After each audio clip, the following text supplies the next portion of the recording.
Turn me up a little bit. Today we're doing a brisket flat on the Masterbuilt 30. I appreciate everybody for coming by and checking out the meat stall. I went down to the, I had my wife, she went down to the local commissary that we got here in San Diego and picked me up a brisket flat from the commissary. I think this thing weighs about 8 pounds. End up paying about 25 bucks for it. I don't know if you can see that, might be a little glare on there. Well, the first thing I'm gonna do, I'm just looking at the content of the brisket, feeling around on the bag, and I feel a bit of hard fat. Now this is that fat that's not going to render in the cook, so we're going to go ahead and we're going to get rid of that bad boy. First thing I'm going to be using is my 50/50 salt and pepper on that thing. And then I'm going to come back with my go-to mopping sauce, Stubbs mopping sauce. If I said it once, I said 1,000 times. If you can get you some Stubbs, get you some. And I got me another bottle on standby. You can never have too much Stubbs. Here I got some Johnny's au jus French dip, but I chose to use the beef broth instead. I made a concoction of the French dip. It was a little too strong. Okay, we got the brisket out the bag, and I'm about to trim this hard fat on it. It's located here. Grab my trusted knife, and I want to take it down to about 1/4 of an inch on the hard fat. Well, that's the soft fat. All the hard fat I want to remove. The soft fat that will render, I'll take it out. I removed all the hard fat and I flipped it over. And if you see any silver skin, just go right up underneath the silver skin, lift up a little bit. Take your knife, angle it down. Careful not to take too much of your product away, and just take the silver skin off. Silver skin reminds me of the membrane on the rib. You don't want it to be anything to be tough and chewy. I found a little bit over here. You know, so you just can go right up underneath with your knife, a fairly sharp knife. My knives aren't really sharp, but they're not dull. So get you a pretty good boning knife, will work good. And go ahead and pull that bad boy up and get rid of all that silver skin. Search around for a little more. And here you see that discolorated meat. That's during oxidation while it was packed. That's not a good eat. If you get that, take that off. And which worked out perfect for me was when I used that cut, I knew which way my muscle fibers were going. I'm going on with some Worcestershire sauce as a binder for my salt and pepper mix. And I put it on, not liberally, but you know, a good amount, so it, you know, it covers your meat.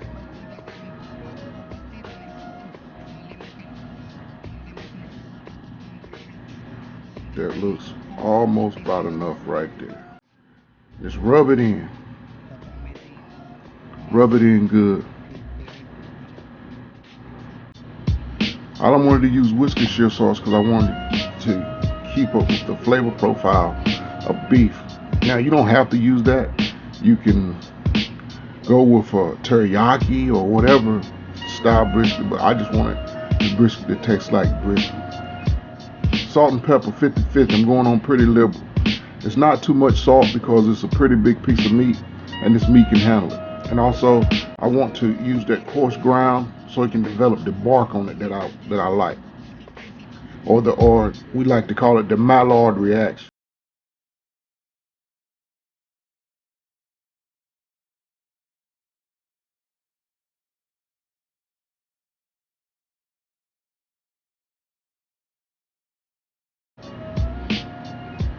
Make sure you get all sides of it.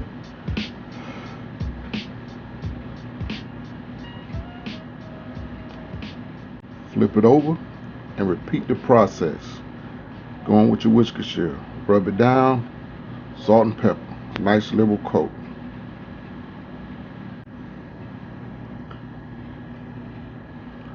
One thing you can't do not forget your edges. The edges of your meat. If you miss that, you miss a chance to embark flavor in any piece of meat that you're cooking. If it's meat there, I'm gonna cover it with some seasoning. You best believe that.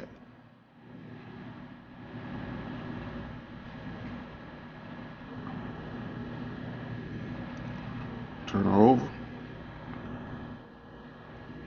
Just a little bit more. Oh, that bark is gonna be tremendous. Pat it down. I don't rub my rub, I pat it. This is day 2 here. I put the brisket in the refrigerator overnight and let it sit. And then I'm coming in today while I'm warming up the Masterbuilt, and I'm injecting. I'm injecting probably about 1 inch per injection. I got about a cup of beef broth, and I'm gonna try to put the whole thing in here.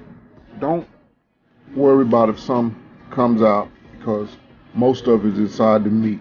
You can really see the meat pumping up as you use it. And another reason why I want to make sure this thing is injected, because I'm opting today to not to use the crutch. Cavender's Greek seasoning. Another tip that I picked up from my boy over there at TNT Barbecue. He has a lot of good tips and tricks over there. If you get a chance, go down there and check him out. I like dusting of Cavender's. You see that I got my smoker set at 250. One thing I really like about that Masterbuilt is you got the remote control. You can start your remote control inside the house and it'll start warming up. Here I'm already at 250. I got my water pan in. I got my wood chips in. So let's go in with the meat. This is the Masterbuilt 30. If I had to do it all over again, I'll get the Masterbuilt 40. Because that way you just can put more meat on it. But this 30, she just chugs right along. Hose, temp, marvelous, outstanding smoke flavor. I have no problems, no qualms with the Masterbuilt. The chips I choose to use today was hickory chips. My first choice would have been mesquite, but I was out of mesquite. I had hickory. I figured I'd be pretty good if I use hickory. It's been about 2 hours. My son playing the Indianapolis 500 on his big wheel. Let's open it up, take a look at it. Let's go on with a mop. I want you, if you're gonna not opt to use the Texas crutch, ensure that you keep your meat moist. As you see when I take it out, it's sweating. But we're gonna go ahead and put some of that stubs on there. And one other good feature about the Masterbuilt I like, you see how I pulled the meat out and it just rests? The bottom of the racks are curved so that way you don't lose your meat when you pull it out. You can pull it out and let it rest and then you can work.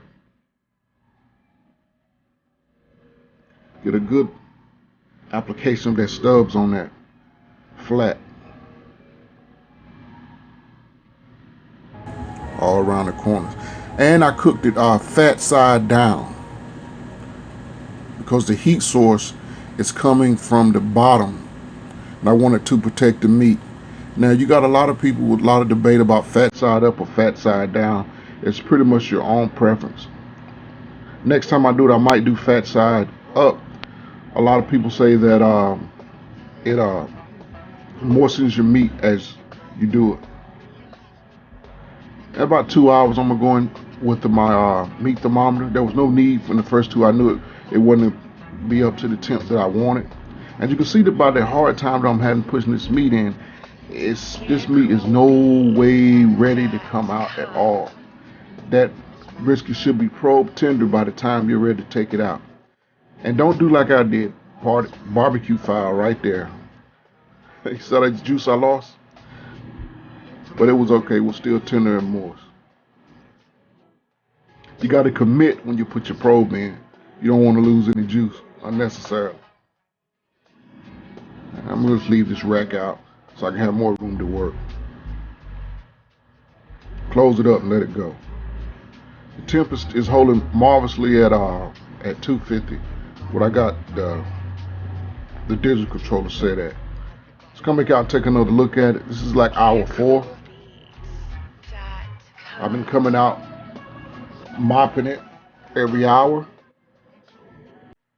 So I'm gonna pull it out and take a look at it. Now, when I probed it at about 160.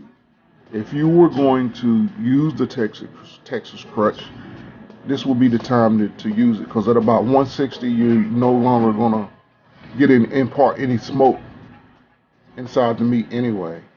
So you just using your chips up for no reason. But I will go on with another mop, and through the miracle of time, I came up to 205 on the brisket. I put it in the cooler. I let it rest for an hour. The brisket was probe tender. I tested with my meat thermometer. And now let's unveil and see what we got.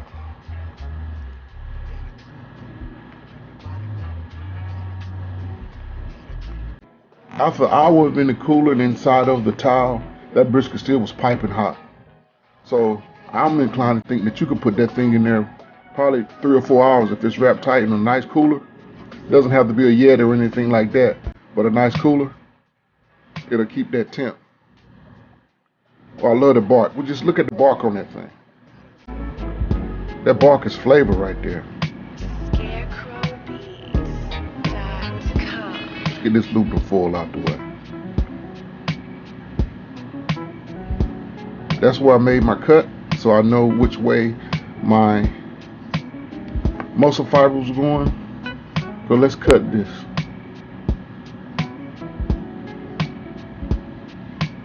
That fat on top is just like butter.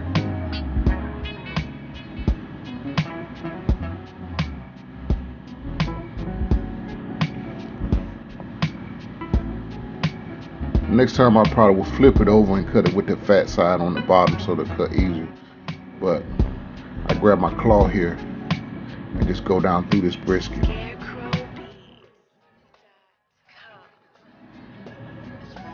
Let's give it the hang test. A good brisket should hang on its own weight without breaking. Excellent hang test. Let's pull it apart. It should pull apart tender. Easily, I should say. And it tastes outstanding. Good beef flavor. Nothing sweet.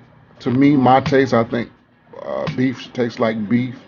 Whereas in pork, you can do different things. But in beef, I really think it should just taste like beef. So the Worcestershire and the beef stock and the salt and pepper, that's true Texas style brisket right there. Let's cut another piece. Do another hang test on it. I'm gonna bounce it a little bit and it's still not gonna break. See that? She's not breaking. But now watch this. When you pull on it gently, let's get a close-up view. Let's get it up close and personal. And in slow motion. Everything looks better in slow motion. Look at that. Easy pull, she comes straight apart. Let's go in there again. Boy, look at here. The brisket flat on the Masterbuilt 30. I will do it again. Thank everybody who stopped by the meat stall. And remember, find you some meat and smoke it.